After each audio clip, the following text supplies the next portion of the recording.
ನಮಸ್ಕಾರ ಎಲ್ಲರಿಗೂ. ನಾನು ನಿಮ್ಮ ಶ್ರೀಶೈಲ್ ಪಾಟೀಲ್. ನಾವು ಈಗಾಗಲೇ ಭಾರತ ಸಂವಿಧಾನ ಸರಣಿಯ ಯಶಸ್ವಿ ಪ್ರದರ್ಶನವನ್ನು ಕಾಣ್ತಾ ಇದ್ದೀವಿ. ಅಂತಂದ್ರೆ ಏನು, ಯಶಸ್ವಿಯಾಗಿ ಮುನ್ನಡೀತಾ ಇದ್ದೀವಿ. ಅದೋ ಒಂದು ಖುಷಿ ವಿಚಾರ ನಮಗೀಗ. ಅದರಲ್ಲಿ ಏನಂತಂದ್ರೆ ಮೂಲಭೂತ ಹಕ್ಕುಗಳು ಅಂತ ಲಾಸ್ಟ್ ಒಂದು ವಿಡಿಯೋ ನಾನು ಏನು ಮಾಡಿದ್ದೆ ಅಂದ್ರೆ ಮೂಲಭೂತ ಹಕ್ಕುಗಳ ಅರ್ಥ ಮತ್ತು ಲಕ್ಷಣಗಳು. ಮೂಲಭೂತ ಹಕ್ಕುಗಳ ಅರ್ಥ, ಮೂಲಭೂತ ಹಕ್ಕನ್ನ ಎರವಲು ಪಡೆದದ್ದು ಯಾವ ಭಾಗದಾಗ ಕಂಡು ಬರ್ತೈತಿ, ಯಾವ ಕಲಂನಲ್ಲಿ ಮಾಹಿತಿ ಸಿಗ್ತೈತಿ, ಅದರ ಲಕ್ಷಣಗಳ ಬಗ್ಗೆ ಎಲ್ಲವನ್ನ ನಾ ಏನು ಮಾಡಿದನು ಈ ಹಿಂದಿನ ವಿಡಿಯೋದಲ್ಲಿ ಮಾಡಿದನು. ಅದನ್ನ ನೋಡಿಲ್ಲ ಅಂತಂದ್ರೆ ಅದನ್ನ ನೋಡಿ ಇದನ್ನ ನೋಡ್ರಿ ಅಂತ ನಿಮ್ಗೆ ಹೇಳ್ತೇನೆ ನಾನು. ಈಗೇನು ನೋಡೋಣ ಅಂತಂದ್ರೆ ಈ ಮೂಲಭೂತ ಹಕ್ಕುಗಳಲ್ಲಿ ಮುಂದುವರಿದ ಭಾಗ. ಏನು ಮುಂದುವರಿದ ಭಾಗ? ಅವುಗಳ ವರ್ಗೀಕರಣ. ಏನು ವರ್ಗೀಕರಣ? ಈ ವರ್ಗೀಕರಣವನ್ನ ನೋಡೋಣ. ಅದರೊಂದಿಗೆ ಈಗ ಎಷ್ಟು ಹಾಕವಲ್ಲ ಅಷ್ಟು ಮೂಲಭೂತ ಹಕ್ಕುಗಳನ್ನು ನೋಡ್ತಾ ಹೋಗೋಣ. ಟೈಮ್ ವೇಸ್ಟ್ ಮಾಡೋದ್ರೆ ಸ್ಟಾರ್ಟ್ ಮಾಡೋಣ. ಈಗ ಮೊದಲನೇದಾಗಿ ಎಷ್ಟು ಅಂತಂದ್ರೆ ಒಟ್ಟು ಮೂಲಭೂತ ಹಕ್ಕುಗಳ ಸಂಖ್ಯೆ ಎಷ್ಟು? 6 ಮೂಲಭೂತ ಹಕ್ಕುಗಳು. ಇದರಲ್ಲಿ ಒಂದು ಏನು ಘಟನೆ ಆಗಿರ್ತೈತೆ ಅಂದ್ರೆ ಅದೊಂದು ಇಲ್ಲೇ ಹೇಳಿಬಿಡ್ತಾನೆ ನಿಮಗೆ. ಮೊದಲ ಸಂವಿಧಾನ ರಚನೆ ಆದಾಗ, ಸಂವಿಧಾನ ಜಾರಿಗೆ ಬಂದಾಗಿದ್ದಂಥ ಮೂಲಭೂತ ಹಕ್ಕುಗಳ ಸಂಖ್ಯೆ ಎಷ್ಟಂತಂದ್ರೆ 7 ಇತ್ತು. ಆದ್ರೆ ಏನಾತಂತಂದ್ರೆ 1978 ಸಂವಿಧಾನಕ್ಕೆ 44ನೇ ತಿದ್ದುಪಡಿ ತರುವುದರ ಮೂಲಕ ಯಾರು? ಮೊರಾರ್ಜಿ ದೇಸಾಯಿ ಅವರು. ಈ ಮೊರಾರ್ಜಿ ದೇಸಾಯಿ ಅವರು ಜನತಾ ಸರ್ಕಾರದ ಪ್ರಧಾನಮಂತ್ರಿ ಆದಂಥ ಮೊರಾರ್ಜಿ ದೇಸಾಯಿ ಅವರು ಸಂವಿಧಾನಕ್ಕೆ 44ನೇ ತಿದ್ದುಪಡಿ ತಂದು ಏನು ಮಾಡ್ತಾರೆ ಅಂತಂದ್ರೆ ಆಸ್ತಿಯ ಹಕ್ಕನ್ನು, ಯಾವುದು ಈ ಆಸ್ತಿಯ ಹಕ್ಕನ್ನ 31ನೇ ಕಲಂನಾಗಿರ್ತೈತೆ ಅದು. ಇಂಥ ಆಸ್ತಿ ಹಕ್ಕನ್ನು ಏನು ಮಾಡ್ತಾರೆ ಅಂತಂದ್ರೆ ರದ್ದುಗೊಳಿಸಿ 300A, ಈ 300A ಒಳಗೆ ಏನನ್ನು ಸೇರ್ಪಡೆ ಮಾಡ್ತಾರಂದ್ರೆ ಕಾನೂನಾತ್ಮಕ. ಅಂದ್ರೆ ಏನಿತ್ತಿದ ಇದು ಒಂದು ಮೂಲಭೂತ ಹಕ್ಕಿತ್ತು, ಇದನ್ನ ಏನು ಮಾಡಿದ್ರು ಕಾನೂನಾತ್ಮಕ ಹಕ್ಕನ್ನಾಗಿ ಬದಲಾವಣೆ ಮಾಡಿದ್ರು ಅಂತ ನೋಡ್ಬೋದು ನಾವು. ಇನ್ನು 6 ಮೂಲಭೂತ ಹಕ್ಕುಗಳು, ಅವುಗಳ ವರ್ಗೀಕರಣ ಅಂತನ್ನಿ. ಅವು ಯಾವ್ಯಾವ 6 ಮೂಲಭೂತ ಹಕ್ಕುಗಳು ಅಂತ ಇಲ್ಲೇ ನೋಡ್ತಾ ಹೋಗೋಣ ನಾವು. ನೋಡ್ರಿ, ಒಂದು ಚಕ್ರ ಮಾಡಿದ್ದೇನೆ ಇಲ್ಲೇ, ಗರ್ ಗರ್ ಗರ್ ಗರ್ ತಿರುಗುವಂಥದ 6 ಮೂಲಭೂತ ಹಕ್ಕುಗಳು ಯಾವ ಅಂತಂದ್ರೆ, ಒಂದು ಸಮಾನತೆಯ ಹಕ್ಕು. ನಾವೆಲ್ಲರೂ ಸಮಾನರು ಅನ್ನೋದನ್ನ ತೋರಿಸುವ ಹಕ್ಕು ಸಮಾನತೆಯ ಹಕ್ಕು. ಇನ್ನೊಂದು ಯಾವುದು? ಎರಡನೇದು ಯಾವುದಂತಂದ್ರೆ ಸ್ವಾತಂತ್ರ್ಯದ ಹಕ್ಕು. ಭಾರತ ಸಂವಿಧಾನ ನಮಗೆ 6 ರೀತಿಯ ಸ್ವಾತಂತ್ರ್ಯವನ್ನು ಕೊಡ್ತಾ ಹೋಗ್ತೈತಿ ಅಂತ ಸ್ವಾತಂತ್ರ್ಯದ ಹಕ್ಕು. ಮತ್ಯಾವುದು? ಶೋಷಣೆಯ ವಿರುದ್ಧದ ಹಕ್ಕು. ಶೋಷಿತರ ದನಿಯಾಗಿರಬೇಕು ಸರ್ಕಾರ ಅನ್ನೋದನ್ನ ಶೋಷಣೆಯ ವಿರುದ್ಧ ಹಕ್ಕಿನಲ್ಲಿ ಹೇಳ್ತದೆ. ನೆಕ್ಸ್ಟ್ ಯಾವುದು?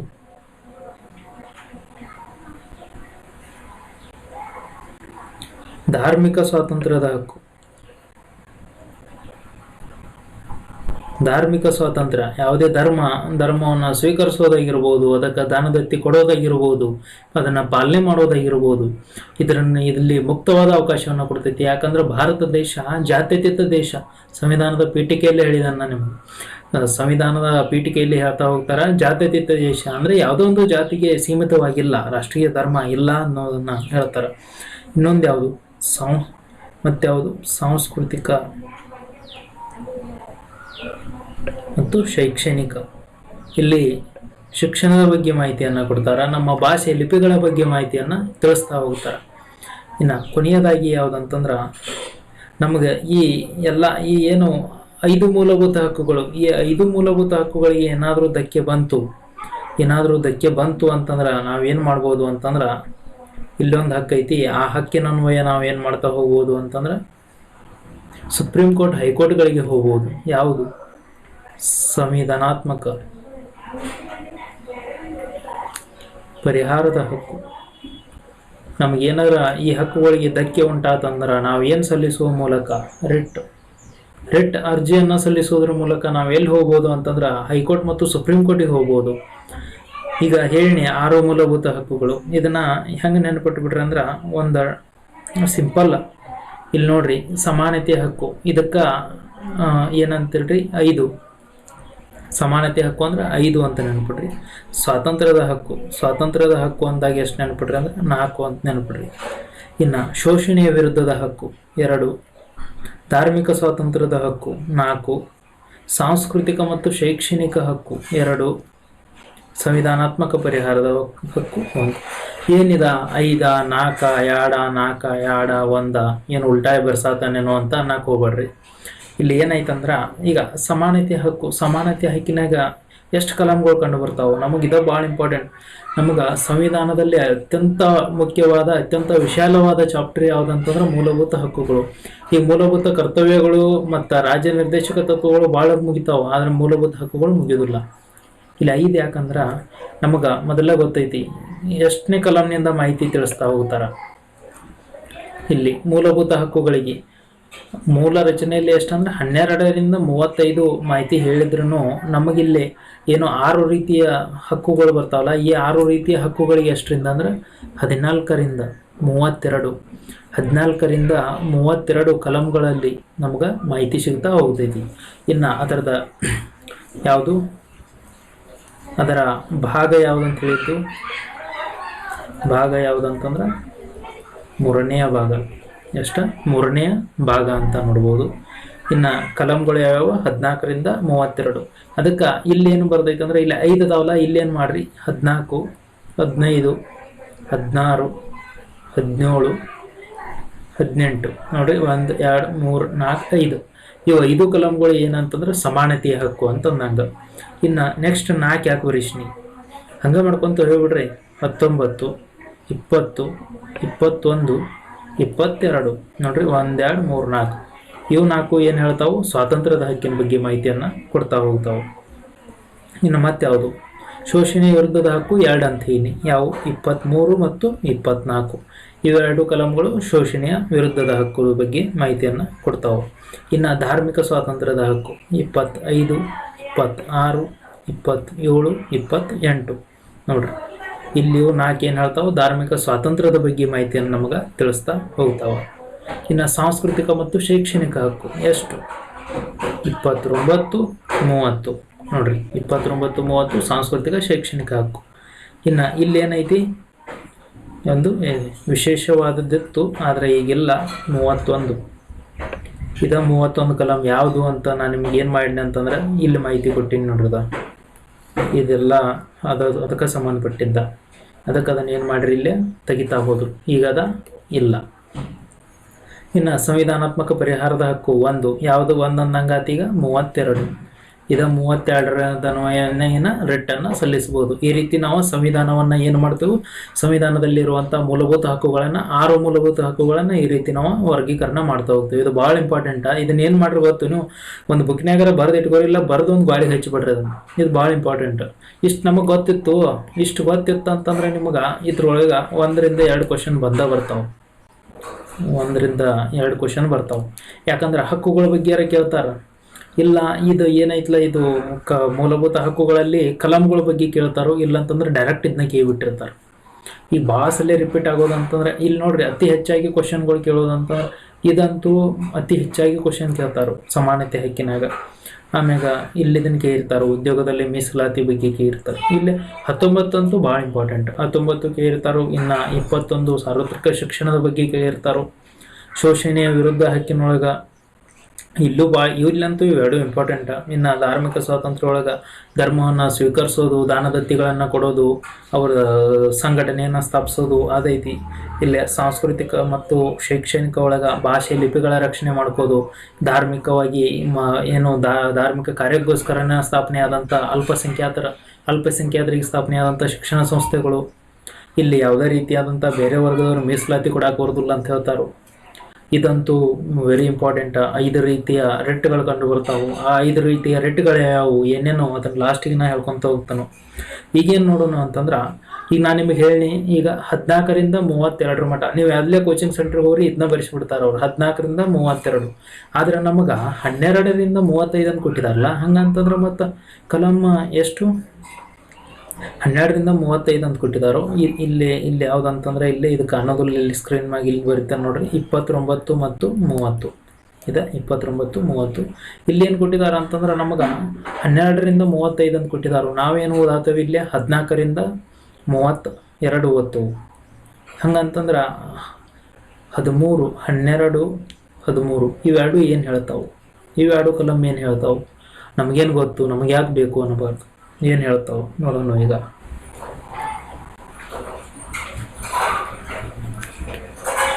12. ಈಗ ರಾಜ್ಯ ಎಂಬ ಪದದ ಅರ್ಥವನ್ನ ಹೇಳ್ತಾ ಹೋಗ್ತೈತಿ.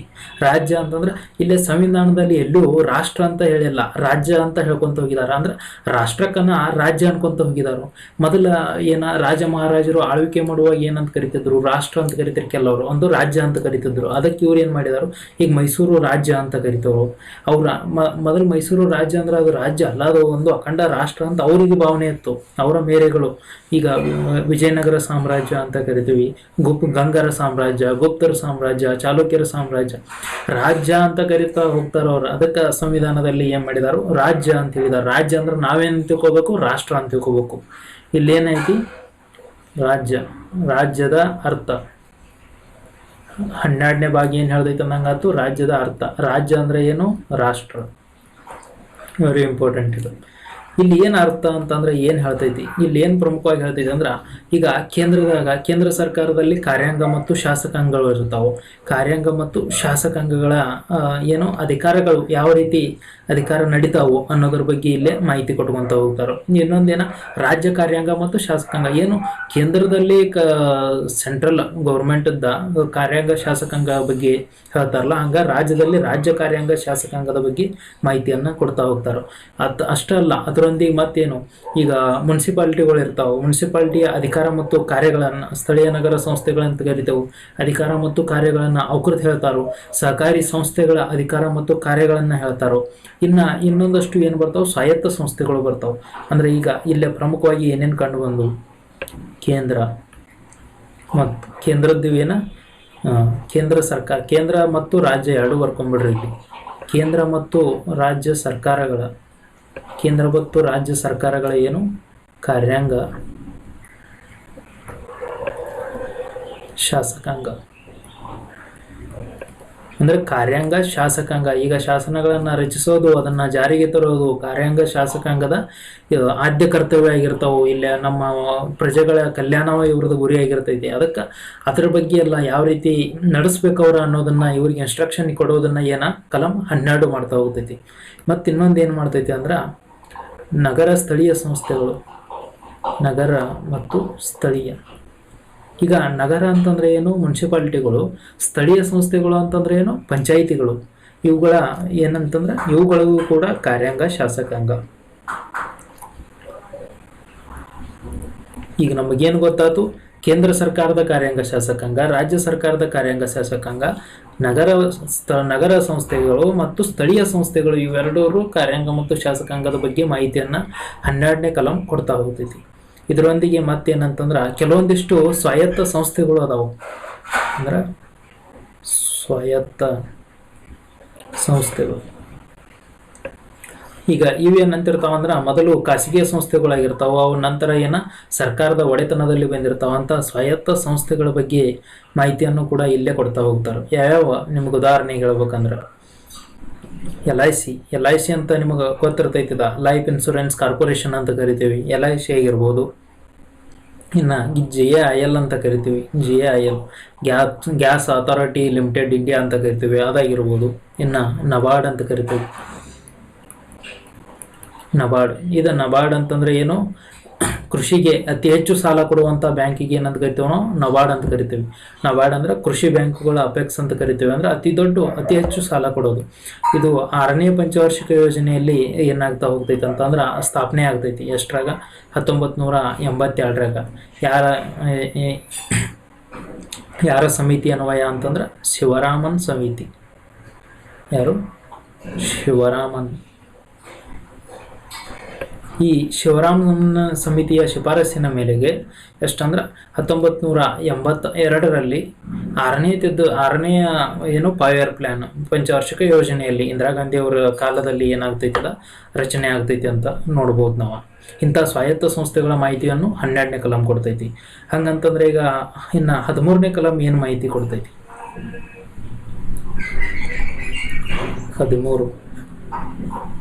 13ನೇ ಕಲಂ ಏನು ತಿಳಿಸ್ತೈತಿ ಅಂತ ನೋಡ್ತಾ ಹೋದಾಗ, ಇಲ್ಲ ನ್ಯಾಯಿಕ ವಿಮರ್ಶೆ ಬಗ್ಗೆ ಹೇಳ್ತೈತದ.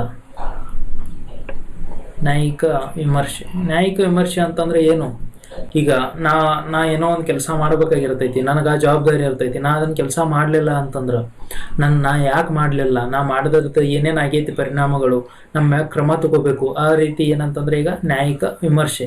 ಯಾವುದೋ ಒಂದು ಸಂಸ್ಥೆ, ಆ ಸಂಸ್ಥೆ ತನ್ನ ಕೆಲಸವನ್ನು ಮಾಡಲಿಲ್ಲ ಅಂತಂದ್ರೆ, ತನ್ನ ಕಾರ್ಯವನ್ನು ಮಾಡಲಿಲ್ಲ ಅಂತಂದ್ರೆ ಅದರ ಮೇಲೆ ವಿಮರ್ಶೆ ಮಾಡೋದು. ಈ ನ್ಯಾಯಿಕ ವಿಮರ್ಶೆ ಸಂವಿಧಾನಕ್ಕೂ ಹೊರತಾಗಿಲ್ಲ. ಅಂದ್ರೆ ಸಂವಿಧಾನವನ್ನು ವಿಮರ್ಶೆಗೆ ಒಡ್ಡಬಹುದು.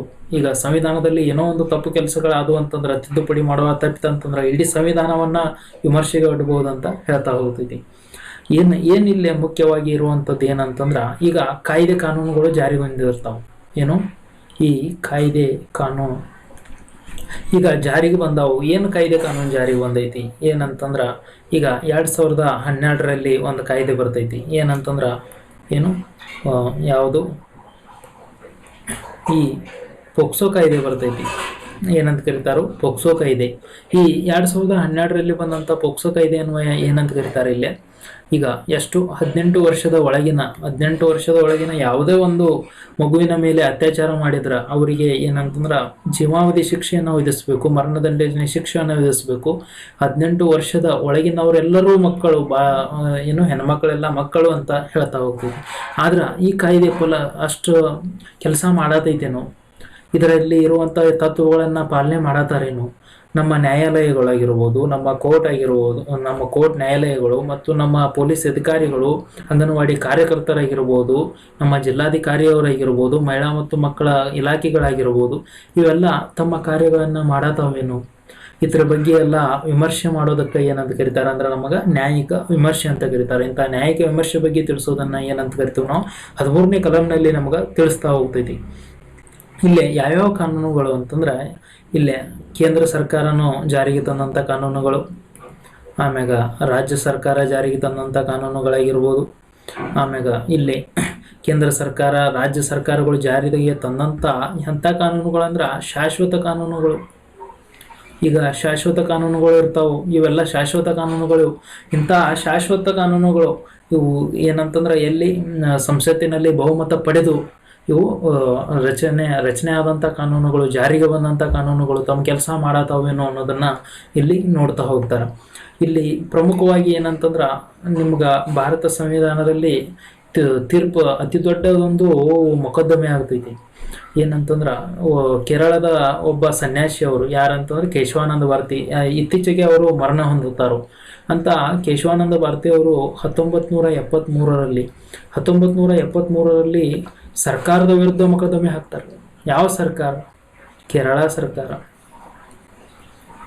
ಕೇಶವಾನಂದ್ ಇವರೊಬ್ಬರು ಸನ್ಯಾಸಿ ನೋಡ್ರಿ. ಒಬ್ಬ ಸನ್ಯಾಸಿಗೂ ಎಂತೆಂಥ ಇದಿರ್ತೈತೆ ಅಂತ ನೋಡ್ರಿ. ಇಲ್ಲಿ ಕೇಶವಾನಂದ ಭಾರತಿ,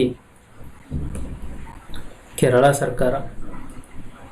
ಈ ಅತಿ ದೊಡ್ಡ ಪ್ರಕರಣ ಇದು. ಇದೇ ಪ್ರಕರಣದ ಅನ್ವಯ ಏನು ಹೇಳ್ತಾರೋ, ಸಂವಿಧಾನವನ್ನು ನೀವು ಮೂಲ ಸಂವಿಧಾನವನ್ನು ತಿದ್ದುಪಡಿ ಮಾಡ್ರಿ, ಆದ್ರೆ ಅದಕ್ಕೆ ಮೂಲ ರಚನೆಗೆ ಧಕ್ಕೆ ಆಗಬಾರ್ದು ಅನ್ನೋದನ್ನು ಇಲ್ಲೇ ಹೇಳ್ತಾ ಹೋಗ್ತಾರೋ. ಈಗ ಇಲ್ಲೇ ನ್ಯಾಯಿಕ ವಿಮರ್ಶೆ ಬಗ್ಗೆನೂ ಮಾಹಿತಿ ಕೊಡ್ತಾರೆ. ಇಲ್ಲೇ ಇವರು ಕೇಶವಾನಂದ ಭಾರತಿಯವರ ಪ್ರಕಾರ ಇವ್ರು ಏನು ಹೇಳ್ತಾ ಹೋಗ್ತಾರ ಅಂತಂದ್ರೆ, ನೀವು ಸಂವಿಧಾನನ ತಿದ್ದುಪಡಿ ಮಾಡುವ ಅಧಿಕಾರ ಯಾರಿಗೈತಿ? ಸಂಸತ್ತಿಗೆ ಐತಿ. ಇದು ಭಾಳ ಇಂಪಾರ್ಟೆಂಟ್. ಏನು ತಿದ್ದುಪಡಿ? ಈಗ ತಿದ್ದುಪಡಿ ಮಾಡುವ ಅಧಿಕಾರ ಯಾರಿಗೈತಿ? ಸಂಸತ್ತು. ತಿದ್ದುಪಡಿ ಮಾಡುವ ಅಧಿಕಾರ ಸಂಸತ್ತಿಗೆ ಐತಿ, ನಾವು ಒಪ್ಕೋತೇವೆ. ಆದ್ರೆ ಏನಂತಂದ್ರೆ ಮೂಲ ರಚನೆಗೆ ಧಕ್ಕೆ ಆತಂತಂದ್ರೆ, ಯಾವುದಕ್ಕ? ಮೂಲ ರಚನೆಗೆ. ಈ ಮೂಲ ರಚನೆಗೆ ಧಕ್ಕೆ, ಇದು ಭಾಳ ಇಂಪಾರ್ಟೆಂಟ್ ನೋಡ್ರಿ. ಈಗ ತಿದ್ದುಪಡಿ ಮಾಡುವ ಅಧಿಕಾರ ಯಾರಿಗೈತಿ ಅಂತಂದ್ರೆ ಸಂಸತ್ತಿಗೆ ಐತಿ. ಆದ್ರೆ ಮೂಲ ರಚನೆಗೆ ಏನಾದರೂ ಧಕ್ಕೆ ಆತಂತಂದ್ರೆ, ಯಾವುದು?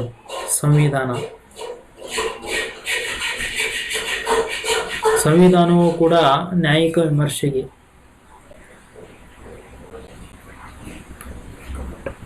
ನೋಡ್ರಿ, ನ್ಯಾಯಿಕ ವಿಮರ್ಶೆಗೆ ಒಳಗಾಗ್ತೈತಿ ಅಂತ ಕೇಶವಾನಂದ ಭಾರತಿಯವ್ರ ಪ್ರಕರಣ ಹೇಳ್ತೈತಿ. ಅಂದ್ರೆ ಏನು ಇದು? ಸಿಂಪಲ್ ಆಗಿ ಏನು ಗೊತ್ತು, ಈಗ ತಿದ್ದುಪಡಿ ಮಾಡುವ ಅಧಿಕಾರ ಯಾರಿಗೆ ಕೊಟ್ಟಿದ್ದಾರೋ? ಸಂಸತ್ತಿಗೆ ಕೊಟ್ಟಿದ್ದಾರೆ. ಯಾರಿಗೂ ಇಲ್ಲ, ಸಂಸತ್ತಿಗೆ ಮಾತ್ರ ಐತಿ. ಈಗ ನೀವು ತಿದ್ದುಪಡಿ ಮಾಡ್ರಿ, ಆದ್ರೆ ಮಾಡುವಾಗ ಏನಾಗಬಾರ್ದು? ಮೂಲ ಸಂವಿಧಾನಕ್ಕೆ ಧಕ್ಕೆ ಆಗಬಾರ್ದು. ಧಕ್ಕೆ ಆತಂತಂದ್ರೆ ಏನಾಗ್ತೈತಿ? ನಿಮ್ಮ ಸಂವಿಧಾನವೂ ಕೂಡ ನ್ಯಾಯಿಕ ವಿಮರ್ಶೆಗೆ ಒಳಗಾಗ್ತೈತಿ. ಅಂದ್ರೆ ಸಂವಿಧಾನವನ್ನು ಕೂಡ ನಾವು ವಿಮರ್ಶೆ ಮಾಡ್ಬೋದು ಅಂತ ಯಾರು ತಿಳಿಸ್ತಿಲ್ಲ? 13ನೇ ಕಲಂ ತಿಳಿಸ್ತಾ ಹೋತು. ಈಗ 12ನೇ ಕಲಂ ಏನು ಹೇಳಿತ್ತು ನಮ್ಗೆ? ಅರ್ಥ ಹೇಳ್ತಾ ಹೋತು. ರಾಜ್ಯ ಅಂದ್ರೆ ರಾಷ್ಟ್ರ, ಇಲ್ಲಿ ರಾಜ್ಯ ಅಂತಂದ್ರೆ ರಾಷ್ಟ್ರ. ಇಂಥ ರಾಷ್ಟ್ರದ ಅರ್ಥವನ್ನು ಯಾವ್ದು ಹೇಳಿತ್ತು? ನಮ್ದು 12ನೇ ಕಲಂ ಹೇಳಿತ್ತು. ಇನ್ನು 13ನೇ ಕಲಂ ಏನು ಹೇಳ್ತೀಗ? ನ್ಯಾಯಿಕ ವಿಮರ್ಶೆ ಬಗ್ಗೆ ಹೇಳಿತು. ಇನ್ನೇನು ಸ್ಟಾರ್ಟ್ ಆಗ್ತಾವಲ್ಲ ಇವು ಮೂಲಭೂತ ಹಕ್ಕುಗಳು. ಇವು ಈಗ ನಾವು ಏನು ಮಾಡೋಣ ಅಂತಂದ್ರೆ ನೇರವಾಗಿ ಏನು ನೋಡೋಣ? 1ನೇ ಮೂಲಭೂತ ಹಕ್ಕನ್ನು ನೋಡೋಣ. ಯಾವುದು 1ನೇ ಮೂಲಭೂತ ಹಕ್ಕು? ಯಾವುದು? ಸಮಾನತೆಯ ಹಕ್ಕು. ಭಾಳ ಇಂಪಾರ್ಟೆಂಟ್. 1ನೇ ಮೂಲಭೂತ ಹಕ್ಕು ಯಾವುದು? ಸಮಾನತೆ ಹಕ್ಕು. ಇಲ್ಲಿ ಎಷ್ಟು ಕಂಡು ಬರ್ತಾವ ಅಂತ ಹೇಳಿ ನಾನು ನಿಮ್ಗೆ 5 ಹಕ್ಕುಗಳು ಕಂಡು ಬರ್ತಾವೆ. 5 ಯಾವ್ಯಾವ ಅಂತಂದ್ರೆ 14, 15, 16, 17, 18 ನೋಡ್ರಿ. ಟೋಟಲ್ ಎಷ್ಟು? ಒಟ್ಟು 5 ಮೂಲಭೂತ ಹಕ್ಕುಗಳು ಇಲ್ಲೇ ಕಂಡು ಬರ್ತಾವೆ. ಎಲ್ಲೇ ಇದು ಸಮಾನತೆ ಹಕ್ಕಿನಲ್ಲಿ 5 ಮೂಲಭೂತ ಹಕ್ಕುಗಳು ಕಂಡು ಬರ್ತಾವೆ. ಈಗ ಅವ 5 ನೋಡೋಕ್ಕಿಂತ ಮೊದಲ ಇದರ ಹಿನ್ನೆಲೆಯನ್ನು ನೋಡ್ಕೊಂತ ಹೋಗೋಣ. ಸ್ವಲ್ಪ ಮಾಹಿತಿಯನ್ನು ಹಿನ್ನೆಲೆಯನ್ನು ನೋಡೋಣ. ಇಲ್ಲೇ ಪ್ರಮುಖವಾಗಿ ಏನಾಗಿರ್ತೈತೆ ಅಂತಂದ್ರೆ ಈ ಸಮಾನತೆ ಹಕ್ಕು ಅನ್ನೋ ಪದವನ್ನು ನಾವು ಪಡೆದಿದ್ದೆಲ್ಲಿಂದ ಅಂತಂದ್ರೆ ಫ್ರಾನ್ಸ್ ಕ್ರಾಂತಿಯಿಂದ ಪಡಿತೀವಿ ನಾವು. ಎಲ್ಲಿ? ಫ್ರಾನ್ಸ್ ಕ್ರಾಂತಿ ಎಷ್ಟರ ನಡೆದಿತ್ತು? 1789. ಭಾಳ ಇಂಪಾರ್ಟೆಂಟ್. ಇದನ್ನು ಇಶ್ಯೂಗಳು ನೆನಪಿಡಿದ್ರೆ 1789ರಾಗ ಫ್ರಾನ್ಸ್ನಲ್ಲಿ ಒಂದು ಕ್ರಾಂತಿ ನಡೀತೈತಿ. ಫ್ರಾನ್ಸ್ ಕ್ರಾಂತಿ ಯಾರ ಸಂಬಂಧ ನಡೀತೈತೆ ಅಂತಂದ್ರೆ ಅಲ್ಲಿ ಪ್ರಜಾಪ್ರಭುತ್ವ ರಾಜಪ್ರಭುತ್ವದ ವಿರುದ್ಧ ನಡೀತಾ ಹೋಗ್ತೈತಿ. ಅಲ್ಲೇ ಪ್ರಜಾಪ್ರಭುತ್ವ ಇರೋದಿಲ್ಲ, ಅಲ್ಲೇ ರಾಜಪ್ರಭುತ್ವ ಇರ್ತೈತಿ. ಯಾರಂತಂದ್ರೆ 16ನೇ ಲೂಯಿ ಮನೆತನ ಇರ್ತೈತಿ. ಆ 16ನೇ ಲೂಯಿ ಮನೆತನದ ವಿರುದ್ಧ ಏನಾಗ್ತೈತಿ? ಇಲ್ಲೇ ಕ್ರಾಂತಿ ಹೇಳ್ತಾರೋ. ಯಾವುದಕ್ಕೆ ಹೇಳ್ತಾರಂದ್ರೆ ಇದೇ ಸಮಾನತೆ ಹಕ್ಕಿನ ಸಂಬಂಧ. ಅಲ್ಲಿ ಎಲ್ಲ ಹಕ್ಕುಗಳನ್ನು ಕಿತ್ಕೊಂಡಿದ್ದಕ್ಕೆ ಇವ್ರು ಏನು ಮಾಡ್ತಾರೋ ಅಲ್ಲಿ ಒಂದು ಕ್ರಾಂತಿ ಆಗ್ತೈತಿ. ಯಾವ ರೀತಿ ಕ್ರಾಂತಿ ಆಗ್ತೈತಿ ಅಂತಂದ್ರೆ ರಾಜಪ್ರಭುತ್ವವನ್ನು ಕಿತ್ತೊಗೆಯುವಂಥ ಪ್ರಮಾಣದಲ್ಲಿ ಅಷ್ಟೊಂದು ಮಟ್ಟಿಗೆ ಆಗ್ತಾ ಹೋಗ್ತೈತಿ. ಅದಕ್ಕೆ ಇಲ್ಲಿ ಏನು ಮಾಡಿದ್ದಾರೆ ಅಂತಂದ್ರೆ ಫ್ರಾನ್ಸ್ ಕ್ರಾಂತಿಯಿಂದ ನಾವು ಏನು ಪಡೆದು ಅಂತಂದ್ರೆ ಇಲ್ಲಿ ಸಮಾನತೆಯ ಹಕ್ಕನ್ನು ಪಡಿತಾ ಹೋಗ್ತೀವಿ. ಎಷ್ಟರಾಗಿತ್ತು ಫ್ರಾನ್ಸ್ ಕ್ರಾಂತಿ? 1789. ಈಗ ಯಾವ ಮನೆತನದ ವಿರುದ್ಧ ಆತಂತಂದ್ರೆ 16ನೇ ಲೂಯಿ. ಈ 16ನೇ ಲೂಯಿ ಮನೆತನದ ವಿರುದ್ಧ ಯಾವ ಕ್ರಾಂತಿ ನಡೀತೈತೆ ಅನ್ನಂಗಾತ? ಈಗ ಫ್ರಾನ್ಸ್ ಕ್ರಾಂತಿ ನಡೀತೈತಿ. ಇಲ್ಲೇ ಇದನ್ನೊಂದು ನೋಡಿಬಿಡೋಣ. ಫ್ರಾನ್ಸ್ ಕ್ರಾಂತಿಯ ಪಿತಾಮಹ ಯಾರು? ಫ್ರಾನ್ಸ್ ಕ್ರಾಂತಿಯ ಪಿತಾಮಹ ಯಾರು ಅಂತ ನೋಡಿದಾಗ ಆಗಿರ್ತೈತಿ. ಇಂಥ ಫ್ರಾನ್ಸ್ ಕ್ರಾಂತಿಯ ಪಿತಾಮಹ ಅಂತ ಎಫ್ ಡಿ ರುಸೋನನ್ನ ಕರಿತಾ ಹೋಗ್ತಾರೆ. ಯಾರನ್ನ? ಎಫ್ ಡಿ ರುಸೋನನ್ನ ಕರೀತಾರೆ. ಈ ರುಸೋರವರು ಬರೆದಂಥ ಪುಸ್ತಕ ಯಾವುದು?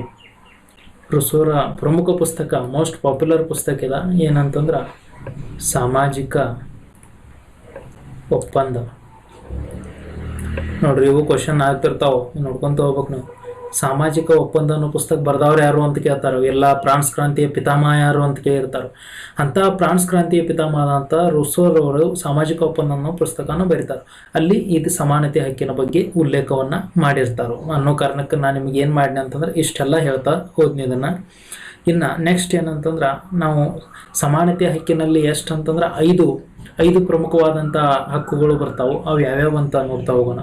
ಯಾವ್ಯಾವ ಕಲಂಗಳು? 5 ಕಲಂನಲ್ಲಿ ಏನೇನು ಹೇಳ್ತೈತಿ? ಈಗ ಪ್ರಮುಖವಾಗಿ 5 ಕಲಂ ಬರ್ತಾವೆ. 5 ಕಲಂನಲ್ಲಿ ಏನೇನು ಹೇಳ್ತೈತಿ ಅನ್ನೋದನ್ನು ನೋಡೋಣ. ಈಗ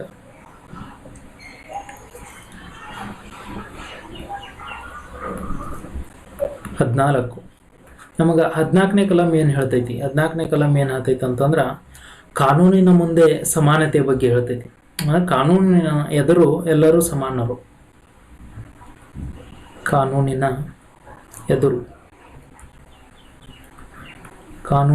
ಎದುರು ಎಲ್ಲರೂ ಸಮಾನರು ಅಂತ ಹೇಳ್ತೈತಿ.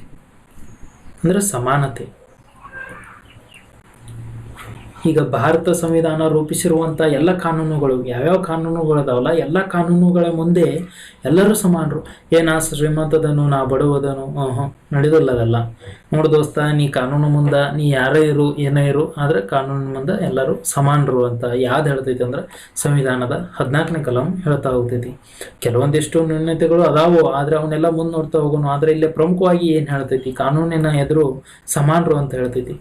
ಈ ಸಮಾನತೆ, ಕಾನೂನಿನ ಎದುರು ಸಮಾನತೆ ಅನ್ನೋದನ್ನ ಯಾವ ದೇಶದಿಂದ ಎರವಲು ಪಡೆದು? ಎರವಲು ಭಾಳ ಮುಖ್ಯ. ಈಗ ಭಾರತ ಸಂವಿಧಾನ ಮುಗಿಯೋ ಮಟನೂ ನಿಮಗೆ ಎರವಲು ಅನ್ನೋ ಪದ ಬರ್ತಾನ ಹೋಗ್ತೈತಿ. ಯಾವ ಸಂವಿಧಾನದಿಂದ ಎರವಲು ಪಡೆದು ಅಂತಂದ್ರೆ ಬ್ರಿಟಿಷ್ ಸಂವಿಧಾನದಿಂದ. ಬ್ರಿಟಿಷ್. ಯಾವ ಸಂವಿಧಾನ? ಬ್ರಿಟಿಷ್ ಸಂವಿಧಾನ. ಈ ಬ್ರಿಟಿಷ್ ಸಂವಿಧಾನದಿಂದ ನಾವು ಏನು ಪಡಿತೇವೆ ಅಂದರೆ ಕಾನೂನಿನ ಎದುರು ಸಮಾನರು ಅಂತ ಪಡಿತೇವೆ. ಇಲ್ಲ ನಿಮ್ಗೆ ಇನ್ನೊಂದು ಕನ್ಫ್ಯೂಸ್ ಆಗ್ಬೋದು, ಇಲ್ಲ ಒಂದ ಸೇಮ್ ಐತಿ ಆದ್ರೆ ಬೇರೆ ಬೇರೆ ಐತಿ. ಏನೈತೆ ಅಂತಂದ್ರೆ ಇಲ್ಲ ಕಾನೂನಿನ ಎದುರು ಸಮಾನರು ಅಂತೇಳಿ ಯಾವುದ ಬ್ರಿಟಿಷ, ಕಾನೂನಿನ ಸಮಾನ ರಕ್ಷಣೆ ಅಂತ ಬರ್ತೈತಿ. ಯಾವುದು? ಕಾನೂನಿನ ಸಮಾನ ರಕ್ಷಣೆ.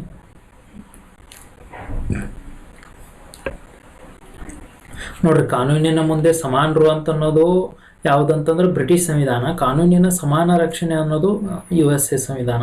ಅಮೆರಿಕ ಸಂಯುಕ್ತ ಸಂಸ್ಥಾನ ಸಂವಿಧಾನದಿಂದ ನಾವು ಎರಡರಲ್ಲೂ ಪಡಿತಾ ಹೋಗ್ತೀವಿ. ಅದು ಭಾಳ ಮುಖ್ಯ, ಅದನ್ನು ನೋಡ್ಕೊರಿ ನೀವು. ಇನ್ನು ನೆಕ್ಸ್ಟ್ ಏನಂತಂದ್ರೆ ಇಲ್ಲಿ ಪ್ರಮುಖವಾಗಿ ಏನಂತಂದ್ರೆ ಇಲ್ಲಿ ಏನು ಹೇಳ್ತಾರೋ, ಇಲ್ಲಿ ಸಂವಿಧಾನದ ಎದುರು ಸಮಾನರು ಅಂತ ಹೇಳ್ತಾರೋ, ಯಾವುದೇ ಒಬ್ಬ ವ್ಯಕ್ತಿಗೆ ವಿಶೇಷ ಸೌಲಭ್ಯಗಳನ್ನು ಈಗ ಒಬ್ಬರಿಗೆ ಕೊಟ್ಟೊಬ್ಬರಿಗೆ ಸೌಲಭ್ಯವನ್ನು ಮಾಡುವಂತಿಲ್ಲ. ಯಾವುದೋ ಒಬ್ಬ ವ್ಯಕ್ತಿಗೆ ನೀವು ಒಬ್ಬ ವ್ಯಕ್ತಿಗೆ ವಿಶೇಷ ಸೌಲಭ್ಯವನ್ನು ನೀಡುವಂತಿಲ್ಲ. ಏನು? ಯಾಕಂದ್ರೆ ಇಲ್ಲಿ ಸಮಾನರು ಅಂತ ಹೇಳಿದಾರಲ್ಲ, ಅದಕ್ಕೆ ನೀಡಬೇಡ್ರಿ. ವಿಶೇಷ ಸೌಲಭ್ಯ, ಯಾವುದೇ ಒಬ್ಬ ವ್ಯಕ್ತಿಗೆ ವಿಶೇಷ ಸೌಲಭ್ಯವನ್ನು ನೀವು ನೀಡುವಂತಿಲ್ಲ ಇಲ್ಲ ಅಂತ ಹೇಳ್ತೈತಿ ಇಲ್ಲೇ. ಅಂತಂದ್ರೆ ಏನ, ಈಗ ಯಾರ್ದೋ ಒಬ್ಬ ರಾಜಕಾರಣಿ ವ್ಯಕ್ತಿಗೆ ರಿಲೇಷನ್ ಇರ್ತಾನೋ, ನೀವು ಅದೇಪ್ಪ ನಿಂಗೆ ಸೌಲಭ್ಯ ಭಾಳ ಕೊಡ್ತೇವೆ ನಾವು ಹಂಗನ್ನಕ್ಕೆ ಬರೋದಿಲ್ಲ. ಕಾನೂನಿನ ಮುಂದೆ ಎಲ್ಲರೂ ಸಮಾನರು ಅಂತಂದ್ರೆ ಎಲ್ಲರಿಗೂ ಒಂದೇ ರೀತಿ ಅಂತ ಹೇಳ್ತಾ ಹೋಗ್ತೈತಿ. ಇದರಲ್ಲಿ ಎಷ್ಟು ಪಾಲಿಸ್ತಾರೋ ಪಾಲಿಸೋದಿಲ್ಲ ಅದನ್ನು ಹೇಳೋದಿಲ್ಲ, ಆದ್ರೆ ಸಂವಿಧಾನ ಏನು ಹೇಳ್ತೈತಿ ಅನ್ನೋದನ್ನ ಅಷ್ಟನ್ನ ಇಲ್ಲಿ ಹೇಳತ್ತೇನೆ ನಿಮ್ಗೆ. ಇನ್ನು ಒಬ್ಬ ವ್ಯಕ್ತಿಗೆ ವಿಶೇಷ ಸೌಲಭ್ಯ ನೀಡುವಂತಿಲ್ಲ ಯಾವುದೇ ಒಂದು ವರ್ಗಕ್ಕೆ,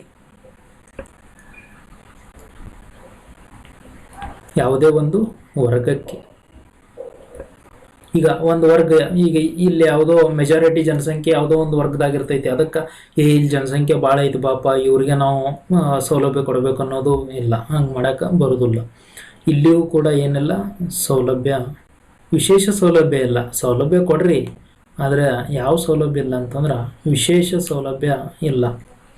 ಇಲ್ಲಿ ಕೂಡ ನೀವು ಯಾವ ರೀತಿ ಅಂತಂದ್ರೆ ಒಬ್ಬ ವ್ಯಕ್ತಿಗೆ ಅನುಗುಣವಾಗಿ, ಒಂದು ವರ್ಗಕ್ಕೆ ಅನುಗುಣವಾಗಿ ನೀವೇನು ಮಾಡಬಾರ್ದು ಅಂತಂದ್ರೆ ವಿಶೇಷ ಸೌಲಭ್ಯವನ್ನು ನೀಡಬಾರ್ದು. ಇನ್ನೊಂದು ಏನಂತಂದ್ರೆ ಬಡವ ಶ್ರೀಮಂತ ಅಂತೇಳಿ.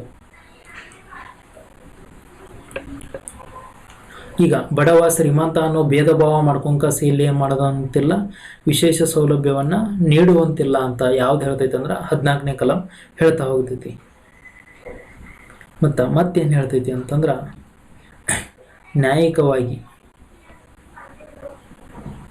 ನ್ಯಾಯಿಕವಾಗಿ ಏನು ಮಾಡುವಂತಿಲ್ಲ ಅಂತಂದ್ರೆ ಯಾವುದೇ ಒಂದು ಜಾತಿ ಜನಾಂಗ ಧರ್ಮದ ಆಧಾರದ ಮೇಲೆ ನ್ಯಾಯಿಕವಾಗಿ ಅವ್ರಿಗೆ ಏನು ಮಾಡುವಂತಿಲ್ಲ ಅಂತಂದ್ರೆ ತಾರತಮ್ಯ ಮಾಡುವಂತಿಲ್ಲ. ಅಂದ್ರೆ ಇಲ್ಲಿ ನ್ಯಾಯಾಲಯಗಳಲ್ಲಿ ತೀರ್ಪು ನೀಡುವಾಗಾಗಿರ್ಬೋದು ಮತ್ತು ವಾದ ಮಾಡುವಾಗಾಗಿರ್ಬೋದು, ಯಾರೋ ಒಬ್ಬ ವ್ಯಕ್ತಿ ಪರವಾಗಿ ನಾವು ಏನು ಮಾಡೋದು ತೀರ್ಪು ನೀಡೋದು ಆ ರೀತಿ ಏನು ಮಾಡುವಂತಿಲ್ಲ ಅಂತ ಏನು ಹೇಳ್ತೈತಿ 14ನೇ ಕಲಂ ನಮಗೆ ಹೇಳ್ತಾ ಹೋಗ್ತೈತಿ. ಇಲ್ಲೇ ಪ್ರಮುಖವಾಗಿ ಒಂದು ಪದವನ್ನು ಪರಿಚಯ ಮಾಡ್ತಾ ಹೋಗ್ತಾರೆ. ಯಾವುದಂತಂದ್ರೆ ಆಡಳಿತ ಎಂಬ ಪದ. ಯಾವುದು? ಆಡಳಿತ. ಈ ಆಡಳಿತ ಅನ್ನೋ ಪದವನ್ನು ಇಲ್ಲಿ ಬಳಕೆ ಮಾಡ್ತಾ ಹೋಗ್ತಾರೋ ಯಾವ ರೀತಿ ಅಂತಂದ್ರೆ ಕಾನೂನಿಗೆ ಅನುಗುಣವಾಗಿ ಆಡಳಿತ ಎಂಬ ಪದವನ್ನು ಪರಿಚಯ ಮಾಡ್ತಾ ಹೋಗ್ತಾರೆ. ಯಾರು ಮಾಡ್ತಾರೆ ಅಂತಂದ್ರೆ AB ಡೈಸಿಯರ್ ಅಂತ ಬರ್ತಾರೆ. ಏನು ಹೆಸರಿದ ಎಲ್ಲ್ಯಾಮ ಅಂತೇಳಿ ವಿಚಾರ ಮಾಡತ್ತಿರ್ಬೇಕು ನೀವು. AB ಡೈಸಿಯರ್ ಅಂತ ಇಂಗ್ಲೆಂಡ್ ದೇಶದವ್ರು ಇವರು. ಈಗ ಸಮಾಧಾನ ಆಗಿರ್ಬೇಕು ನೀವು. AB ಡೈಸಿಯರ್ ಆಡಳಿತ ಎಂಬ ಪದವನ್ನು AB ಡೈಸಿಯರ್ ಅವರು ಪರಿಚಯ ಮಾಡ್ತಾ ಹೋಗ್ತಾರೆ. ಎದಕ್ಕೆ ಅನುಗುಣವಾಗಿ ಇಲ್ಲೊಂದು ಹೇಳ್ತಾರೆ, ಇದನ್ನೊಂದು ಸೆಂಟೆನ್ಸ್ ನೋಡ್ಕೊರಿ. ಕಾನೂನಿಗೆ ಏನಂತಂದ್ರೆ ಅನುಗುಣವಾಗಿ. ಈ ಕಾನೂನಿಗೆ ಅನುಗುಣವಾಗಿ ಆಡಳಿತ ಎಂಬ ಪದವನ್ನು ಮೊದಲು ಬಳಸ್ತಾರೆ ಯಾಕಂದ್ರೆ AB ಡೈಸಿಯರ್ ಅವರು ಬಳಸ್ತಾರೋ. ಇವರು ಏನು ಹೇಳ್ತಾರೋ ಇದು ಭಾಳ ಪ್ರಮುಖವಾಗೈತಿ. ಇವ್ರು ಏನು ಹೇಳ್ತಾರೆ ಅಂತಂದ್ರೆ ಕಾನೂನನ್ನು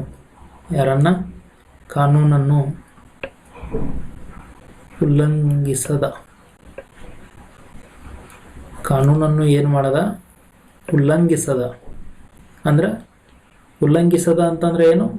ಕಾನೂನನ್ನು ಮೀರದ ಅಂದ್ರೆ ಅದರ ಕಟ್ಟುಪಾಡುಗಳನ್ನು ಮೀರಿ ನಾವು ಅದನ್ನು ದಾಟಿ ಲಿಮಿಟ್ ಕ್ರಾಸ್ ದಾಟಿ ಮಾಡ್ರಿ ಹೋಗೋಲ್ಲ. ಹಂಗೆ ಕಾನೂನನ್ನು ಉಲ್ಲಂಘಿಸದ ಹೊರತು ಯಾರನ್ನು ಅಪರಾಧಿ ಅನ್ನುವಂತಿಲ್ಲ, ಅವರು ಶಿಕ್ಷೆ ಕೊಡುವಂತಿಲ್ಲ ಅಂತ AB ಡೈಸಿಯರ್ ಅವರು ಹೇಳ್ತಾರೋ. ಯಾವುದೇ ವ್ಯಕ್ತಿಯನ್ನು ಶಿಕ್ಷೆ ಕೊಡುವಂತಿಲ್ಲ, ಯಾವುದೇ ವ್ಯಕ್ತಿಗೆ ಏನು ಮಾಡುವಂತಿಲ್ಲ ಅಂತಂದ್ರೆ ಶಿಕ್ಷೆ ಕೊಡುವಂಗೆ ಅವರಿಗೆ. ಈಗ ಕಾನೂನನ್ನು ಉಲ್ಲಂಘನೆ ಮಾಡಿಲ್ಲ, ಕಾನೂನನ್ನು ಯಾರೋ ಉಲ್ಲಂಘನೆ ಮಾಡಿಲ್ಲ ಅಂತಂದ್ರೆ ಅವಂಗ ನೀವೇನು ಮಾಡುವಂಗಿಲ್ಲ, ಶಿಕ್ಷೆ ಕೊಡುವಂಗಿಲ್ಲ. ಹಳೆ ದ್ವೇಷ ಇರ್ತೈತಿ, ಏನೋ ಇರ್ತೈತಿ, ಆ ಥರನೂ ನೀವು ಶಿಕ್ಷೆ ಕೊಡುವಂಗಿಲ್ಲ ಅಂತ ಯಾವ್ದು ಹೇಳ್ತೈತಿ ಅಂತಂದ್ರೆ ಇಲ್ಲಿ ಆಡಳಿತ ಎಂಬ ಪದವನ್ನು AB ಡೈಸಿಯವರು ಬಳಕೆ ಮಾಡುವುದರ ಮೂಲಕ ಯಾವುದು ಮಾಹಿತಿ ಕೊಡ್ತೈತಿ ಅಂದ್ರೆ ನಮಗೆ 14ನೇ ಕಲಂ ನಮಗೆ ಇಲ್ಲಿ ಮಾಹಿತಿಯನ್ನು ಕೊಡ್ತಾ ಹೋಗ್ತೈತಿ. ಇಲ್ಲೇ ಈಗ ನೀವು ಅನ್ಬೋದು, ಈಗ 14ನೇ ಕಲಂನನ್ವಯ ಎಲ್ಲರಿಗೂ ಸಮಾನತೆ ಏನು ಹೇಳ್ತಾರೆ, ಇಲ್ಲೇ ಕಾನೂನಿನ ಎದುರು ಎಲ್ಲರೂ ಸಮಾನರು ಅಂತ ಹೇಳ್ತಾರೆ. ಸಮಾನತೆ ಐತೇನು? ಎಲ್ಲರಿಗೂ ಸಮಾನರು ಕೊಡ್ತಾರೇನು? ಈಗ ನಿಮ್ಗೆ ಪ್ರಶ್ನೆ ಬರ್ಬೋದು, ಕಾನೂನಿನ ಎದುರು ಸಮಾನರು ಹಂಗಂತಂದ್ರೆ ಈಗ ಒಂದು ಸಿಗ್ನಲ್ ಬಿದ್ದೈತಿ, ನಾವೆಲ್ಲರೂ ನಿಂತಿದ್ದೆವು, ಆದ್ರೆ ಯಾವುದೋ ಒಬ್ಬ ವ್ಯಕ್ತಿ ಬರ್ತಾನೋ ಅಂದ್ರೆ ರಾಜಕಾರಣಿ ಗಾಡಿ ಹೋಗ್ತಿರ್ತೈತಿ, ಯಾವುದೋ ಒಂದು ಉನ್ನತ ಹುದ್ದೆಯ ವ್ಯಕ್ತಿಗಳ ಗಾಡಿ ಹೋಗುವಾಗ ನಮ್ಗೇನು ಮಾಡ್ತಾರೋ, ನಮ್ಮನ್ನ ನಿಲ್ಲಿಸಿ ಅವ್ರನ್ನ ಕಳಿಸ್ತಾರೋ. ಅವಾಗ ಅನಿಸ್ಬೋದು ನಿಮಗೆ ಎಲ್ಲೈತಿ ಸಮಾನತೆ. ಅದಕ್ಕೆ ಏನಂತಾರೆ ಅಂದ್ರೆ ಅಪವಾದಗಳು ಅಂತ ಕರೀತಾರೆ. ಅಂತ ಅಪವಾದಗಳು ಯಾವ್ಯಾವ ಅದಾವು ನಾವು ನೋಡ್ತಾ ಹೋಗೋಣ. ಕೆಲವೊಂದು ನ್ಯೂನತೆಗಳು ಕಂಡು ಬರ್ತಾವೆ ಇಲ್ಲಿ. ಏನಂತಂದ್ರೆ ಸಮಾನತೆಗಿರುವಂಥ ಅಪವಾದಗಳು, ಈ ಸಮಾನತೆ ಹಕ್ಕಿಗಿರುವಂಥ ಅಪವಾದಗಳು ಯಾವ್ಯಾವದಾವಪ್ಪ?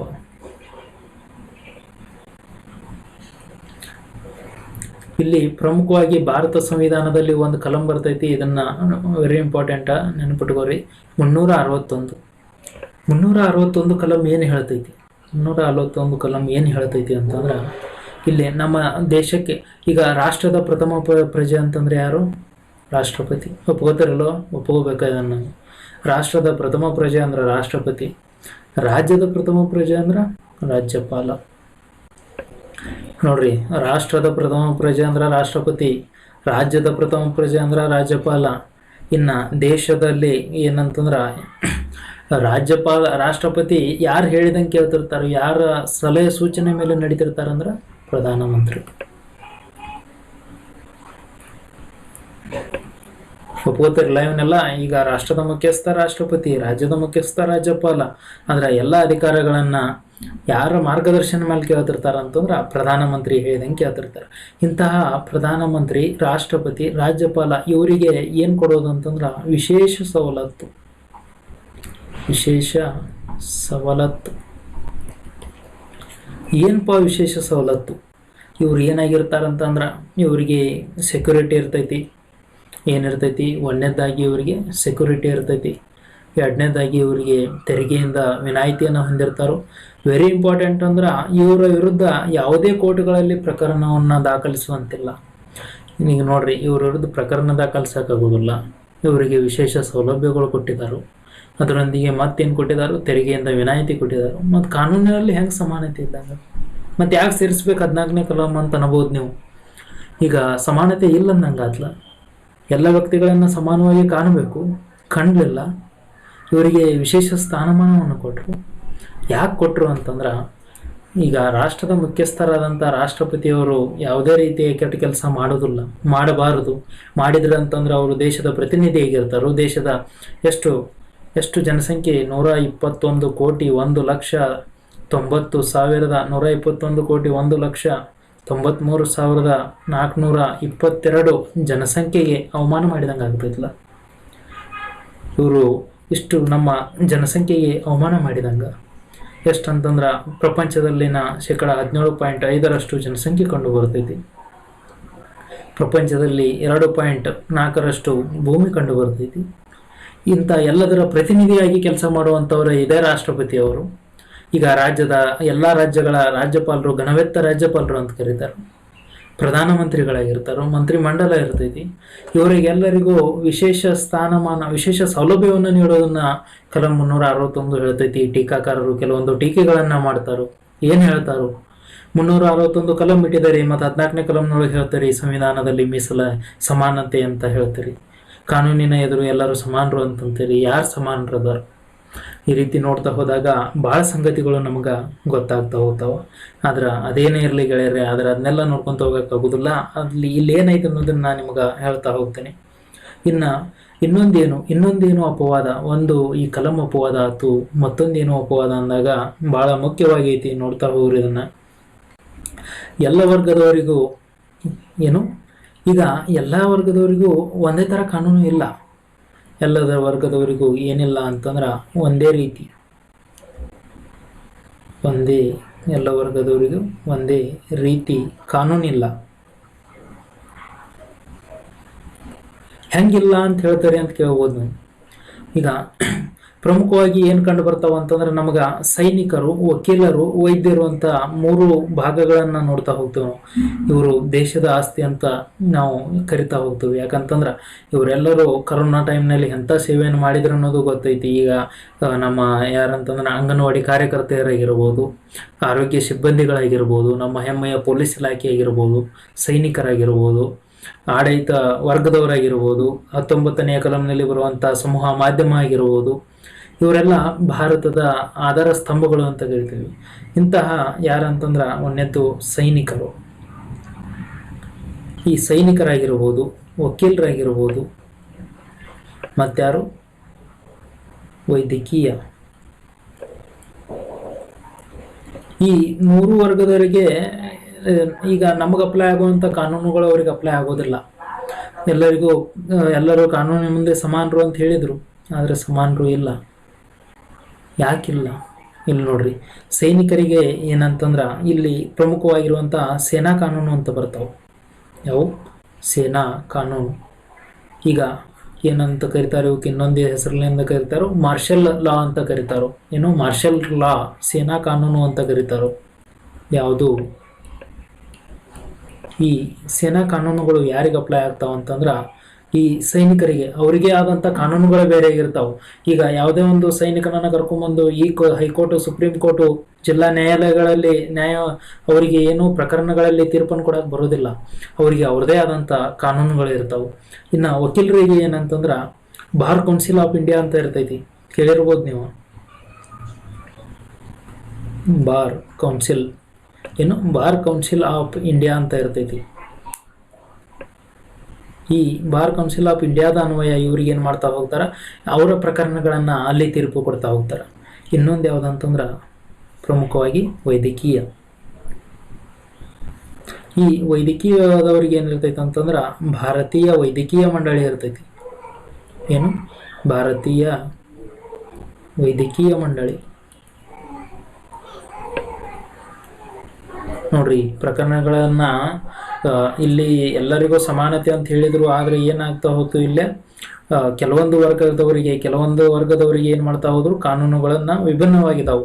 ಸೈನಿಕರಿಗೆ ಸೇನಾ ಕಾನೂನು, ವೈದ್ಯಕೀಯ ಬಾರ್ ಕೌನ್ಸಿಲ್ ಕಾನೂನು, ಅದೇ ರೀತಿ ಭಾರತೀಯ ವೈದ್ಯಕೀಯ ಮಂಡಳಿ ಇರ್ತೈತಿ, ಮತ್ತು ವಕೀಲರಿಗೆ ಏನಿರ್ತೈತಿ ಬಾರ್ ಕೌನ್ಸಿಲ್ ಆಫ್ ಇಂಡಿಯಾ ಅಂತ ಕಾಣ್ತೀವಿ ನಾವು. ಈ ರೀತಿ ಕೆಲವೊಂದು 14ನೇ ಭಾಗಕ್ಕೆ ಏನಂತ 14ನೇ ಮೂಲಭೂತ ಹಕ್ಕಿನಲ್ಲಿ ಸಮಾನತೆಯ ಹಕ್ಕಿನಲ್ಲಿ 14ನೇ ಕಲಂ ಏನು ಕಂಡು ಬರ್ತೈತಿ. ಆ 14ನೇ ಕಲಮಿಗೆ ಕೆಲವೊಂದಿಷ್ಟು ಅಪವಾದಗಳು ಈ ರೀತಿ ಅದಾವು ಅನ್ನೋದನ್ನು ನಾವು ಏನು ಮಾಡಿದ್ವು ಅಂತಂದ್ರೆ ಈಗ ನೋಡ್ತಾ ಹೋದು. ಇನ್ನೇನಂತಂದ್ರೆ ಇನ್ನೂ ಎಷ್ಟು ಅದಾವು, ಯಾವುದಾವು ಅಂತ ನೋಡಿದಾಗ ಈಗ ಯಾವ್ದು ನೋಡಿದ್ವು ನಾವು 14 ನೋಡಿದ್ವು. ಇನ್ನು 15, 16, 17, 18 ಇವು ಪ್ರಮುಖವಾಗಿ ಇನ್ನು 3 ಕಲಂಗಳಲ್ಲಿ ಏನಂತಂದ್ರೆ ನಮ್ಗೆ ಹೇಳ್ತಾ ಹೋಗ್ತಾರೋ ಸಮಾನತೆ ಹಕ್ಕಿನಲ್ಲಿ ಯಾವ್ಯಾವ ರೀತಿಯ ಸಮಾನತೆ ಎಲ್ಲೆಲ್ಲಿ ಐತಿ ಅಂತ ಹೇಳ್ತಾ ಹೋಗ್ತಾರೋ. ಈಗ ಪ್ರಮುಖವಾಗಿ ನಾವೇನು ನೋಡ್ಕೊತ ಹೋದು ಅಂತಂದ್ರೆ 6 ಹಕ್ಕುಗಳ ವರ್ಗೀಕರಣವನ್ನು ನೋಡಿದ್ವು. ಮೊದಲು ಯಾವ 6 ಹಕ್ಕುಗಳು? ಈಗ ಇವೇ 6 ಹಕ್ಕುಗಳು, 6 ರೀತಿಯ ಮೂಲಭೂತ ಹಕ್ಕುಗಳನ್ನು ನೋಡಿದ್ವು. ಅದರಲ್ಲಿ ಕಂಡುಬರುವಂಥ ಕಲಂಗಳನ್ನು ನೋಡಿದ್ವು. 12ನೇ ಕಲಂ ಏನು ಹೇಳಿತು, ರಾಜ್ಯ ಅಥವಾ ರಾಷ್ಟ್ರ ಎಂಬುದರ ಬಗ್ಗೆ ನೋಡಿದ್ವು. ಇನ್ನು 13ನೇ ಕಲಂ ಹೇಳಿತ್ತು ನ್ಯಾಯಿಕ ವಿಮರ್ಶೆ ಬಗ್ಗೆ ನೋಡಿದ್ವು. ಪ್ರಕರಣಗಳ ಬಗ್ಗೆ ನೋಡ್ಕೊತ ಹೋದು. ಇಲ್ಲೇ ಫ್ರಾನ್ಸ್ ಕ್ರಾಂತಿಯ ಬಗ್ಗೆ ನೋಡಿದ್ವು 1787. 14ನೇ ಲೂಯಿ ಮನೆತನದ ವಿರುದ್ಧ, ಎಫ್ ಡಿ ರುಸೋ ಅವರು ಸಾಮಾಜಿಕ ಒಪ್ಪಂದ. ಅದೇ ರೀತಿ ಕಾನೂನಿನ ಎದುರು ಎಲ್ಲರೂ ಸಮಾನರು ಅಂತ ಹೇಳಿತು. ಯಾವ್ಯಾವ ರೀತಿ ಸಮಾನರು? ವ್ಯಕ್ತಿಗೆ ವಿಶೇಷ ಸೌಲಭ್ಯವನ್ನು ಒಬ್ಬ ವ್ಯಕ್ತಿಗೆ ನೀಡುವಂತಿಲ್ಲ, ಒಂದು ವರ್ಗಕ್ಕೆ ನೀಡ್ದಂಗೆ, ಬರೋರು ಶ್ರೀಮಂತರು ಅಂತ ಡಿವೈಡ್ ಮಾಡ್ದಂಗೆ ನ್ಯಾಯಿಕವಾಗಿ ಎಲ್ಲರಿಗೂ ಸಮಾನವಾದ ಅವಕಾಶ ಇರಬೇಕು. AB ಡೈಸಿಯರ್ ಅವರು ಹೇಳ್ತಾರೋ ಆಡಳಿತ ಎಂಬ ಪದವನ್ನು ಪರಿಚಯ ಮಾಡ್ತಾರೋ. ಇಂಗ್ಲೆಂಡ್ ದೇಶದವರು ಕಾನೂನಿಗೆ ಅನುಗುಣವಾಗಿ ಆಡಳಿತ ಯಾವ ರೀತಿ ಅಂತಂದ್ರೆ ಕಾನೂನನ್ನು ಉಲ್ಲಂಘಿಸಿದ ಹೊರತು ಯಾರನ್ನು ಶಿಕ್ಷೆ ಮಾಡಬೇಡ್ರಿ, ಅವ ಅಪರಾಧಿ ಅಲ್ಲ ಅಂತ ಹೇಳ್ತಾರೆ. ಮತ್ತೇನಾಯ್ತು? ಈ ಕೆಲವೊಂದು ಅಪವಾದಗಳು ಕಂಡುಬಂದು 361ನೇ ವಿಧಿಯನ್ವಯ ರಾಷ್ಟ್ರಪತಿಯವರಾಗಿರ್ಬೋದು, ರಾಜ್ಯಪಾಲರು, ಪ್ರಧಾನಮಂತ್ರಿ, ಮುಖ್ಯ ಹುದ್ದೆಗಳಿಗೆ ಏನೈತೆ ಅಂತಂದ್ರೆ ವಿಶೇಷ ಸೌಲಭ್ಯಗಳನ್ನು ಕೊಡ್ತಾ ಹೋದರು. ಮತ್ತು ಎಲ್ಲ ವರ್ಗದವರಿಗೂ ಒಂದೇ ರೀತಿ ಕಾನೂನುಗಳೇ ಇಲ್ಲ. ಕೆಲವೊಂದು ವರ್ಗದವರಿಗೆ ಕಾನೂನಿನ ಅನ್ವಯ ಏನು ಮಾಡ್ತಾ ಹೋದರು? ಸೈನಿಕರಿಗೆ ಬೇರೆ ಕಾನೂನು ಕೊಟ್ಟರು, ವೈದ್ಯಕೀಯರಿಗೆ ಬೇರೆ ಕಾನೂನು ಕೊಟ್ಟರು, ವಕೀಲರಿಗೆ ಬೇರೆ ಕಾನೂನು ಕೊಟ್ಟರು. ಈ ರೀತಿ ಡಿವೈಡ್ ಮಾಡ್ತಾ ಹೋದರು. ಈಗ ನೀವು ನೋಡ್ಬೋದು, ಈಗ ಎಲ್ಲಿ ಅಂತಂದ್ರೆ ಉಕ್ರೇನಲ್ಲಿ ಏನು ನಡೆಯತೈತೆ ಅಂದ್ರೆ, ಈಗ ಉಕ್ರೇನಲ್ಲಿ ಯುದ್ಧ ನಡೆಯೈತಿ. ಅಲ್ಲಿ ಏನಂತಂದ್ರೆ ಅಲ್ಲಿ ಈ ಕಾನೂನು ಅಪ್ಲೈ ಆಗ್ತಿರ್ತಾವೆ. ಮಾರ್ಷಿಯಲ್ ಕಾನೂನಿನ ಅನ್ವಯ ಏನು ಹೇಳ್ತಾ ಹೋಗ್ತಾರೆ ಗೊತ್ತಾ? ಮಾರ್ಷಿಯಲ್ ಕಾನೂನಿನ ಅನ್ವಯ ನೀವು ಒಬ್ಬ ನಾಗರಿಕನನ್ನು ಶಿಕ್ಷಿಸಬಹುದು, ಅದರೊಂದಿಗೆ ಸಾಧ್ಯವಾದರೆ ಏನು ಕೈಮೀರಿ ಹೋಗುತ್ತಿತ್ತಂದ್ರೆ ಆ ವ್ಯಕ್ತಿಯನ್ನು ನೀವು ಕೊಲ್ಲಲೂಬಹುದು ಅಂತ ಹೇಳ್ತಾರೆ. ಅದಕ್ಕೆ ಈಗ ಉಕ್ರೇನಲ್ಲಿ ನಾಗರಿಕರ ಮೇಲೂ ಏನು ಹಲ್ಲೆಗಳಾಗತ್ತಾವು, ಬಾಂಬ್ಗಳ ದಾಳಿಗಳಾಗತ್ತಾವು. ಆದ್ರೆ ಅದನ್ನು ಯಾಕಂತ ಪ್ರಶ್ನೆ ಮಾಡುವ ಅಧಿಕಾರ ಯಾರಿಗೂ ಇಲ್ಲ. ಯಾಕಂದ್ರೆ ಮಾರ್ಷಿಯಲ್ ಕಾನೂನೊಳಗೆ ಹೇಳ್ತೈತಿ ನೀವು ಒಬ್ಬ ವ್ಯಕ್ತಿಯನ್ನು ಕೊಲ್ಲಬಹುದು ಅಂತ ಹೇಳ್ತೈತಿ ಇಲ್ಲಿ. ಅದಕ್ಕೆ ಅವ್ರಿಗಾದಂಥ ಕಾನೂನುಗಳೇ ಬೇರೆ ಇರ್ತಾವೆ. ಈ ಕೊಂದಿಪ್ಪ ನೀನ ಅಂತೇಳಿ ಅವಂಗೆ ಇಲ್ಲಿ ಈ ಕಾನೂನಲ್ಲಿ ಶಿಕ್ಷೆ ಕೊಡಕ್ಕೆ ಬರೋದಿಲ್ಲ. ಇನ್ನೊಂದೇನು, ಬಾರ್ ಕೌನ್ಸಿಲ್ ಆಫ್ ಇಂಡಿಯಾ ವಕೀಲರಿಗೆ ತಮ್ಮದೇ ಆದಂಥ ಕಾನೂನುಗಳು ಇರ್ತಾವೆ. ಭಾರತೀಯ ವೈದ್ಯಕೀಯ ಮಂಡಳಿ ವೈದ್ಯರಿಗೆ ತಮ್ಮದೇ ಆದಂಥ ಕಾನೂನುಗಳು ಇರ್ತಾವೆ. ಎಲ್ಲ ರೀತಿಯಲ್ಲಿ ಏನು ಇರ್ತಾ ಹೋಗ್ತಾವೆ ಅಂತ ನೋಡ್ಬೋದು. ಇನ್ನು ನೆಕ್ಸ್ಟ್ ಏನು ಹೇಳ್ತೈತೆ ಅಂತಂದ್ರೆ 15ನೇ ಕಲಂ. ಈ ಕಲಂ 15 ಏನು ಹೇಳ್ತೈತಿ ಅಂತಂದ್ರೆ ತಾರತಮ್ಯದ ಬಗ್ಗೆ 15 ಕಲಂ ಹೇಳ್ತೈತಿ. ತಾರತಮ್ಯ ನಿಷೇಧ ಅಂದ್ರೆ ನೀವು ತಾರತಮ್ಯ ಮಾಡುವಂತಿಲ್ಲ ಅಂತ ಹೇಳ್ತೈತಿ. ಯಾವ ತಾರತಮ್ಯ, ಯಾವ ರೀತಿ ನಿಷೇಧ, ಎಲ್ಲೆಲ್ಲಿ ಏನೇನು ಹೇಳ್ಕೊತ ಹೋತು, ಇಲ್ಲಿ ಬಂದಂಥ ಪ್ರಕರಣಗಳು ಯಾವ್ಯಾವು, ಇದಕ್ಕಿರುವಂಥ ಅಪವಾದಗಳು ಯಾವ್ಯಾವು, ಇದೆಲ್ಲರ ಬಗ್ಗೆ ಇನ್ನೂ ಭಾಳ ಐತಿ. ಮತ್ತು ನಾನು ಮ್ಯಾಗ ಹೇಳ್ಕೊತ ಹೋದ್ರೆ ನಿಮಗೆ ಹೇಳ್ತೇನೆ, ಬರೀ ಒಂದು ಕ್ಲಾಸ್ನಾಗ ಮುಗಿಸ್ಬೋದು ಮೂಲಭೂತ ಹಕ್ಕುಗಳನ್ನು. ಒಂದು ತಿಂಗಳು ಮಾಡ್ಬೋದು, ಒಂದು ವರ್ಷ ಮಾಡ್ಬೋದು, ಅಷ್ಟದಾವ ಮೂಲಭೂತ ಹಕ್ಕುಗಳು. ಅದಕ್ಕೆ ನಾವು ಯಾವುದರ ಪರ್ಪಸ್ ಓದಾತೇವೆ ಅಂತಂದ್ರೆ CET ಪರ್ಪಸ್ ಓದಾತೇವೆ. ನಮಗೆ ಎಲ್ಲ ಎಕ್ಸಾಮ್ಗಳಿಗೆ ಹೆಲ್ಪ್ ಆಗಬೇಕು. ನಾ PC ಬರೆಯತ್ತೇನೋ PCಗೆ ಅಷ್ಟೇ ಓದಬೇಕೇನೋ, PSI ಮಾಡತ್ತೇನೋ PSIಗೆ ಅಷ್ಟೇ, ಏನು KS ಮಾಡತ್ತೇನೋ ಅದಕ್ಕಷ್ಟೇ ಓದೋದೇನೋ, ಹಂಗಲ್ಲ.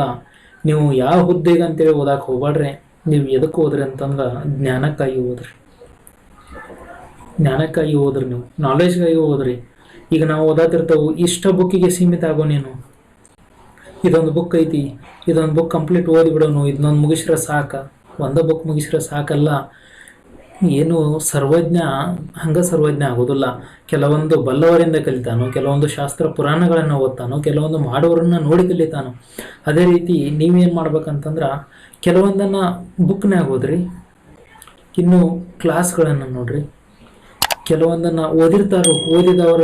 ಅವ್ರನ್ನ ಕೇಳೋದ್ರ ಮೂಲಕ, ಅವ್ರ ಜೊತೆ ಇರೋದ್ರ ಮೂಲಕ, ಅಲ್ಲಿ ಅವರ ಜೊತೆ ಬೆರೆತ ಅವರಲ್ಲಿ ಪಾಯಿಂಟ್ಸ್ಗಳನ್ನು ಕಲ್ಕೋರಿ. ಇನ್ನೊಂದಿಷ್ಟನ್ನು ಎಲ್ಲಿ ಕಲೀರಿ ಅಂತಂದ್ರೆ ಯಾವುದೋ ಒಂದು ಕೋಚಿಂಗ್ ಸೆಂಟರ್ ಕಾರ್ಯಾಗಾರ ಇಟ್ಟಿರ್ತಾರೆ, ಏನೋ ಒಂದು ಮಾಡಿರ್ತಾರೋ ಅಂತಲ್ಲಿ ಹೋಗ್ರಿ. ಒಟ್ಟು ನಮಗೇನಾಗಬೇಕಂತಂದ್ರೆ ಏನು ಬರ್ಬೇಕಂದ್ರೆ ನಾಲೆಜ್ ಬರಬೇಕು. ಅದಕ್ಕೆ ಇದನ್ನು ಭಾಳ ವಿಶಾಲವಾಗಿರೋದ್ರಿಂದ ನಾನು ಏನು ಮಾಡ್ತೇನೆ ಅಂದ್ರೆ ಮುಂದಿನ ಕ್ಲಾಸ್ನಲ್ಲಿ ಇದರ ಬಗ್ಗೆ ಸಂಪೂರ್ಣವಾದ ವಿವರಣೆಯನ್ನು ಹೇಳ್ಕೊತ ಹೋಗ್ತೇನೆ. ಒಟ್ಟು ಭಾರತ ಸಂವಿಧಾನವನ್ನು ಕಂಪ್ಲೀಟಾಗಿ ಮುಗಿಸ್ಕೊಡೋ ಜವಾಬ್ದಾರಿ ನಂದು. ಮುಗಿಸ್ಕೊಡ್ತೇನೋ ಅನ್ನೋ ಮಾತನ್ನು ನಾನು ನಿಮ್ಗೆ ಹೇಳ್ತೇನೆ. ಕೊಟ್ಟ ಮಾತಿಗೆ ಯಾವತ್ತೂ ತಪ್ಪಿ ನಡೆಯೋದಿಲ್ಲ ಅಂತ ಹೇಳ್ತಾ ಹೋಗ್ತೀವಿ. ಇದನ್ನು ಏನು ಮಾಡಿರಿ ಅಂತಂದ್ರೆ ನಿಮಗೆ ಪದೇ ಹೇಳ್ತಿರ್ತಾನೆ ನಾನು. ಏನಂತಂದ್ರೆ ಎಲ್ಲರಿಗೂ ಏನು ಮಾಡಿರಿ, ಇದನ್ನು ಶೇರ್ ಮಾಡ್ತಾ ಹೋಗ್ರಿ. ಎಲ್ಲರೂ ನೋಡಲಿ, ಎಲ್ಲರಿಗೂ ಇದನ್ನು ಶೇರ್ ಮಾಡಿರಿ. ನಿಮ್ಮಿಂದ ಎಷ್ಟು ಸಾಧ್ಯ ಆಕೈತ್ಲ ಅಷ್ಟು ಹೆಲ್ಪ್ ನೀವು ಮಾಡಿರಿ. ನನ್ನಿಂದ ಎಷ್ಟು ಸಾಧ್ಯ ಆಕೈತ್ಲ ಅಷ್ಟು ಸೇವೆಯನ್ನು ನಾ ಮಾಡ್ತೇನೋ ಅಂತ ಹೇಳ್ತೇನೆ. ಎಲ್ಲರಿಗೂ ನಮಸ್ಕಾರ.